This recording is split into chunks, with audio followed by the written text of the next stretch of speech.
Xitoylik olimlar insonlarga qorong'uda ko'rish imkonini beruvchi infraqizil kontakt linsalarini ishlab chiqishdi. Tadqiqot natijalari nufuzli Cell jurnalida e'lon qilindi. Yangi texnologiya ko'zga ko'ringan maxsus nanozarachalar yordamida ilgari ko'rinmas bo'lgan infraqizil nurlarni inson ko'ziga ko'rinadigan yorug'likda aylantiradi. Sharqiy Xever shahridagi Fan va texnologiya universiteti olimlari tomonidan ishlab chiqarilgan linzalar 800–1600 nanometr oralig'idagi to'lqin uzunliklarini qayta ishlay oladi. Dastlabki sinovlar shuni ko'rsatadiki, tajriba ishtirokchilari bu linzalar yordamida qorong'uda harflar, nashrlar va miltirovchi signallarni farqlay olgan. Tadqiqotning eng qiziqarli jihati shundaki, linzalar yopiq ko'z bilan ham samarali ishlaydi. Infraqizil nurlar ko'z qovoqlaridan o'tib tasvir hosil qiladi.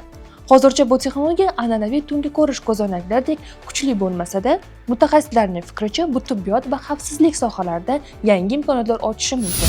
Xitoyda Siar 450 nomli yangi yuqori tezlikdagi poyezd sinov bosqichlaridan o'tmoqda. U soatiga 450 km/soatgacha tezlikda harakatlanadi va bu natijada dunyodagi eng yuqori ko'rsatkichlardan biri hisoblanadi.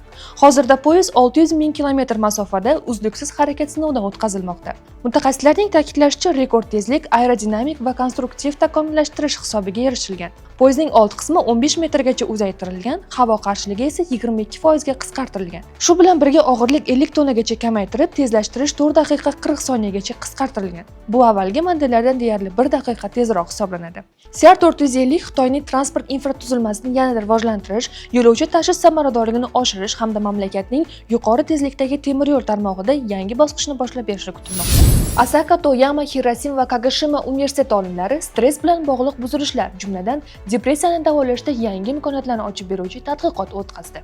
Ular PCR deb ataluvchi nerv peptidining PES1 retseptorlarini nishonga oluvchi yangi kichik molekulali yuqori ta'sirchan dori PA915 ni sinovdan o'tkazib, uning hayvonlarda tez va uzoq muddatli antidepressant ta'sirini aniqlashdi. Tadqiqot natijalariga ko'ra, surunkali stressga uchragan sichqonlarda ushbu preparat bir marta qo'llangandan so'ng tashvish, tushkunlik va kognitiv buzilishlar tezda kamaygan. Qolaversa, antidepressant ta'sir 8 hafta davom etgan va miya hujayralarining faoliyati yaxshilangani kuzatilgan. Muhimi, dori sog'lom hayvonlarda nojo'ya xatti-harakatlarga olib kelmagan. Mutaxassislar bu natijalar depressiyaga qarshi xavfsiz, tez va uzoq muddatli ta'sir ko'rsatadigan yangi turdagi dorilar yaratishda muhim qadam bo'lishi mumkinligini ta'kidlashmoqda.